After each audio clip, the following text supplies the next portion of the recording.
മുൻ കേന്ദ്രമന്ത്രി വി മുരളീധരന്റെ ഇടപെടലിലൂടെ കുഞ്ഞ് വൈഭവിയുടെ മൃതദേഹം തിരികെ നാട്ടിലേക്ക്. സംസ്കാര ചടങ്ങുകൾ ഇന്നലെ ഷാർജയിൽ നടത്തുകയാണെന്നും വിഭജികയുടെ കുടുംബാംഗങ്ങൾക്ക് വേണമെങ്കിൽ പങ്കെടുക്കാമെന്നും കാണിച്ച് നിതീഷ് വിഭജികയുടെ ബന്ധുവിന് സന്ദേശം അയച്ചിരുന്നു.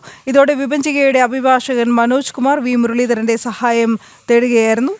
ഈ വാർത്തയുടെ കൂടുതൽ വിവരങ്ങൾ ആരായാം തിരുവനന്തപുരത്ത് നിന്ന് വിനീഷ് കൂടി ചേരുകയാണ്. വിനീഷ്, കഴിഞ്ഞ ദിവസമാണ് സംസ്കാര ചടങ്ങുകൾക്കായി വിവൻസിയുടെ മകളുടെ സംസ്കാര ചടങ്ങുകൾക്കായുള്ള നടപടിക്രമങ്ങൾ ആരംഭിച്ചത്. ഈ നടപടിക്രമങ്ങൾ പൂർത്തിയായി കുഞ്ഞിന്റെ മൃതദേഹം ഏറ്റുവാങ്ങുകയായിരുന്നു എന്ന് വ്യക്തമാക്കുന്ന ഒരു സാഹചര്യം ഉണ്ടായിരുന്നു ഈ കുട്ടിയുടെ പിതാവ്.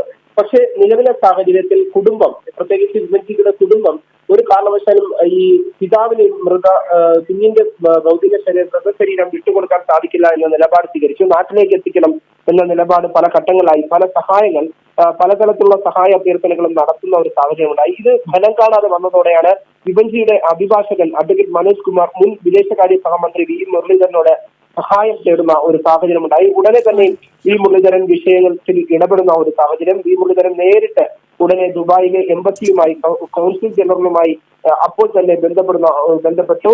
ഭർത്താവും അച്ഛനും എന്ന നിലയിൽ മൃതദേഹങ്ങൾ വിട്ടുനൽകാൻ നിതീഷിനാണ് നിയമപരമായി അവകാശം എന്നത് കൗൺസിലേറ്റ് മുരളീധരനെ അറിയിച്ചു. എന്നാൽ വിവൻജികയുടെ വിവാഹമോചനം അടക്കം നടത്തിയിരുന്നു എന്ന് മുരളീധരൻ തന്നെ കോൺസുലേറ്റിന് വിശദമായ വിവരങ്ങൾ, നിയമപരമായുള്ള എല്ലാ സാധ്യതകളും ചൂണ്ടിക്കാണിച്ചുകൊണ്ട് കൗൺസിലേറ്റിലെ വി മുരളീധരൻ ബോധ്യപ്പെടുന്ന ഒരു സാഹചര്യമുണ്ടായി. തുടർന്നാണ് ഇക്കാര്യത്തിൽ ദുബായ് പോലീസ് അധികൃതരെ അറിയിക്കണമെന്ന് കൗൺസിലേറ്റിനോട് തന്നെ മുൻ വിദേശകാര്യ സഹമന്ത്രി ആവശ്യപ്പെടുന്ന ഒരു സാഹചര്യമുണ്ടായി. ഇതിനെ തുടർന്നാണ് ഇന്ത്യൻ കൗൺസിലേറ്റിൽ നിന്ന് ദ്രുതഗതിയിലുള്ള നീക്കങ്ങൾ ഉണ്ടായത്. കൗൺസിലേറ്റ് ഉദ്യോഗസ്ഥർ കാര്യങ്ങൾ പോലീസിനെ ബോധ്യപ്പെടുത്തുകയും കുഞ്ഞിന്റെ മൃതദേഹവുമായി ആംബുലൻസ് പുറപ്പെട്ടിരുന്നു. ആ സമയത്ത് തന്നെ വീണ്ടും ഈ കുട്ടിയുടെ മൃതദേഹം സംസ്കരിക്കാനുള്ള നടപടികൾ തടയുകയും പിന്നാലെ പോയ പോലീസ് വാഹനം ആംബുലൻസ് തടഞ്ഞ് മൃതദേഹം മോർച്ചറിയിലേക്ക് തന്നെ തിരിച്ചു വയ്ക്കുന്ന ഒരു സാഹചര്യവുമുണ്ടായി. മുൻ വിദേശകാര്യ സഹമന്ത്രി വി മുരളീധരന്റെ ഒരു ഇടപെടൽ തന്നെയാണ് ഇതിന് പ്രധാനമായ ഒരു ഇടപെടലായി ഫലം കാണുന്ന തരത്തിലേക്ക് കാര്യങ്ങൾ നീങ്ങിയത് എന്നതാണ് നമുക്ക് മനസ്സിലാക്കാൻ സാധിക്കുന്നത്. ഒപ്പം തന്നെ നാട്ടിലെത്തിച്ച് സംസ്കാരം നടത്തണമെന്ന വിഭജിയുടെ കുടുംബങ്ങളുടെ ആവശ്യം ന്യായമാണെന്നും അവർക്കൊപ്പം നിൽക്കുമെന്നാണ് വി മുരളീധരൻ നിലപാട് വ്യക്തമാക്കിയിരിക്കുന്നത്. എന്തായാലും വിഭജിയുടെ കുടുംബം നേരത്തെ തന്നെ ആവശ്യപ്പെടുന്നതിനനുസരിച്ച് കാര്യങ്ങൾ മുന്നോട്ട് നീങ്ങുന്നു എന്ന് തന്നെയാണ് നമുക്ക് മനസ്സിലാക്കാൻ സാധിക്കുന്നത്. എന്തായാലും ദുബായ് കൗൺസിലേറ്റ് കാര്യങ്ങൾ കൃത്യമായി തന്നെ നിയമപരമായി തന്നെ കുട്ടിയുടെ മൃതദേഹം കിട്ടാനുള്ള ശ്രമങ്ങൾ നടത്തുന്നു എന്നതാണ് പ്രധാനപ്പെട്ട കാര്യം.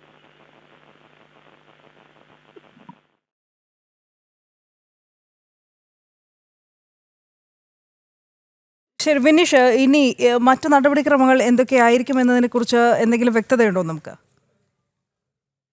കൗൺസിലേറ്റ് ആണ് ഇതിൽ ബാക്കിയുള്ള കാര്യങ്ങളിലൂടെ ഇടപെടൽ നടത്തേണ്ടത്. ഇപ്പോൾ ആദ്യഘട്ടത്തിൽ ഈ യു എയിലെ ഒരു വിഷയം, ഭർത്താവും അച്ഛനും എന്ന നിലയിൽ മൃതദേഹങ്ങൾ വിട്ടുകിട്ടാൻ ഈ വിഭജികയുടെ ഭർത്താവായ നിതീഷിനാണ് നിയമപരമായി അവകാശമുള്ളത് എന്നതാണ് ഏറ്റവും പ്രധാനപ്പെട്ട കാര്യം. പക്ഷേ എന്നാൽ വിഭജിക വിവാഹമോചനത്തിനടക്കം നേരത്തെ ശ്രമം നടത്തിയിരുന്നു എന്ന് മുരളീധരൻ കൗൺസിലേറ്റ് ഉദ്യോഗസ്ഥരെ ബോധ്യപ്പെടുത്തിയ സാഹചര്യത്തിലാണ് നിലവിൽ ഈ ഭൗതിക ശരീരം കഴിഞ്ഞ ദിവസം സംസ്കരിക്കാനുള്ള, കുട്ടിയുടെ മൃതശരീരം കഴിഞ്ഞ ദിവസം സംസ്കരിക്കാനുള്ള നടപടിക്രമത്തിൽ നിന്ന് പിന്നോക്കം പോയത് എന്നതാണ് പ്രധാനപ്പെട്ട കാര്യം. കൗൺസിലേറ്റ് ഉദ്യോഗസ്ഥർ പോലീസിനെ ഇക്കാര്യം ബോധ്യപ്പെടുത്തുകയും എന്തായാലും ഇനി നടപടിക്രമങ്ങൾ പൂർത്തിയാക്കേണ്ടത് കൗൺസിലേറ്റ് ആണ്. കൗൺസിലേറ്റ് നിരന്തരമായി തന്നെ മുൻ കേന്ദ്ര വിദേശകാര്യ സഹമന്ത്രി വി മുരളീധരൻ ഇടപെടുന്നു.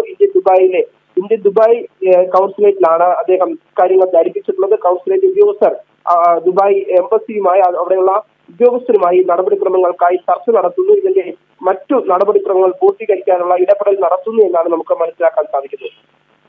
ശരി വിനീഷ്, എന്തായാലും ഷാർജയിൽ മരിച്ച വിഭജികയുടെ കുഞ്ഞിൻ്റെ മൃതദേഹം നാട്ടിലേക്ക് കൊണ്ടുവരും. അത് മുൻ കേന്ദ്രമന്ത്രി വി മുരളീധരൻ്റെ ഇടപെടലിനെ തുടർന്നാണ് ഈ തീരുമാനം. വിഭജികയുടെ കുടുംബാംഗങ്ങൾക്ക് വേണമെങ്കിൽ ഈ ശവസംസ്കാരത്തിൽ പങ്കെടുക്കാം, അത് ഷാർജയിൽ തന്നെ നടത്തുകയാണ് എന്നൊക്കെ വിഭജികയുടെ ഭർത്താവ് അറിയിച്ചിരുന്നു കഴിഞ്ഞ ദിവസം.